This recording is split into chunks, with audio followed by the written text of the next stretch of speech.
The Unteachables, Chapter 21, Kiana Rubini. No bikini Aurora. That has nothing to do with bathing suits. It's an anagram of my name. Mr. Kermit has me working with Parker on anagrams to improve his reading. Parker's getting pretty good, but for me, it's just fun.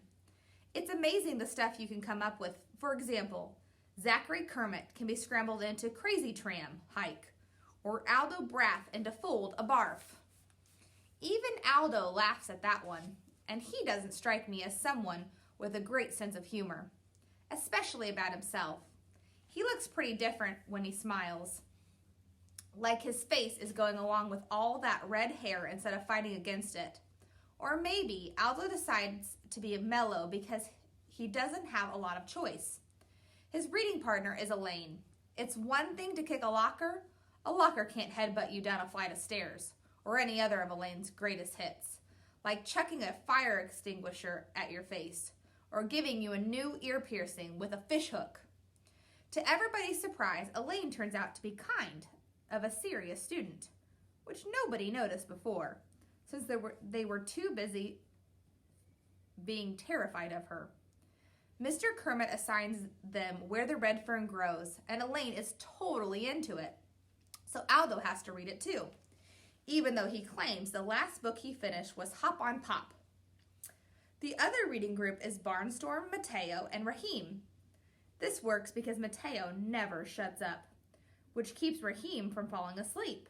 Actually, Raheem is more awake lately. Anyway, Mr. Kermit talked to his stepdad, who agreed to move his rock band's nighttime rehearsals to an alternate venue. Guess where? An empty storage garage at Terra Nova Motors. Sometimes I join those guys because Parker goes to a reading specialist 3 days a week. That makes 4 of us. But it's usually just 3 because Raheem isn't around as much these days. Mr. Kermit got him accepted as a part-time art student at the community college on the other side of the river. Since he draws all the time anyway, it makes sense to send him somewhere that's a good thing. It's complicated, but it works. On any given day, Barnstorm might have 3 partners, or 2, or just 1.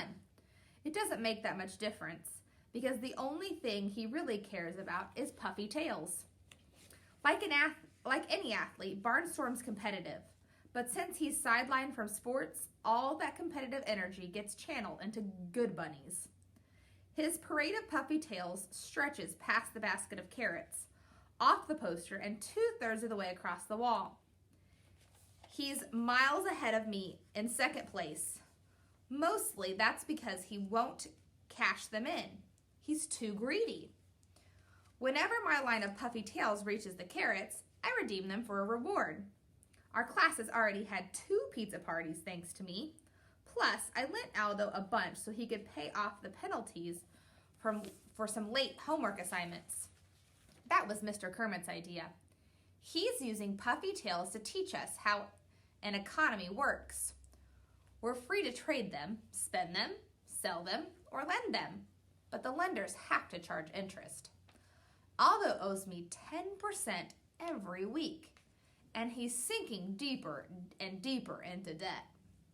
You're a sucker, Barnstorm tells me. He's never going to pay you back. It's puffy tails down a sinkhole. He is so, I defend Aldo, and with interest. Using what? Barnstorm retorts. He's never earned a single puffy tail. Aldo leaps up. I have 2. I just spend mine on fines and stuff. Sit, Elaine rumbles, and Aldo plunks back down onto his chair. Barnstorm won't let it go. Name one thing you ever did for a puffy tail. Aldo thinks hard. I changed the bulb in the projector. No, that was Raheem, Mateo puts in. In frustration, Aldo runs his hand through his red hair, which makes it even messier. Big deal. Who cares about a bunch of rabbit butts? I glare at Barnstorm. I have faith in Aldo. Oh yeah? He shoots back. Why? It's a good question. Why would I put my trust in a bad-tempered, redhead, and a straight D student? Well, part of it is probably because I don't care that much about puffy tails to begin with. But I think the other part might be Vladimir. 8 classes a day make their way through 115, and that lizard doesn't squeak his head off for any of them. He loves Aldo, only Aldo. And aren't animals supposed to have instincts about people who are good at heart? I turn on Barnstorm. At least Aldo's not a tight-fisted cheapskate like you. When the year's over and we're in high school, and all those puppy tails will be worthless. You can't take it with you, Elaine adds philosophically. Barnstorm is smug. At least I'll be rich. You're a Ferengi, Mateo tells him. That's a race of aliens from Star Trek. They worship money and profit above all things. Settle down, Mr. Kermit says mildly. We're free to spend or not spend our puffy tails however we choose. That's how a market economy works. As we settle back to work, I can't help thinking about what I said to Barnstorm. When the year's over and we're in high school, I'm not going to be in high school with these kids.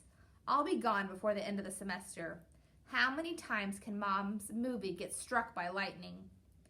But at the moment, the words were coming out of my mouth. I meant them. I actually saw myself finishing out the year in this class. I don't belong in this school I don't really go to, and in this town where my only connection is the fact that my parents grew up here. Oh man, I've got to get back to LA and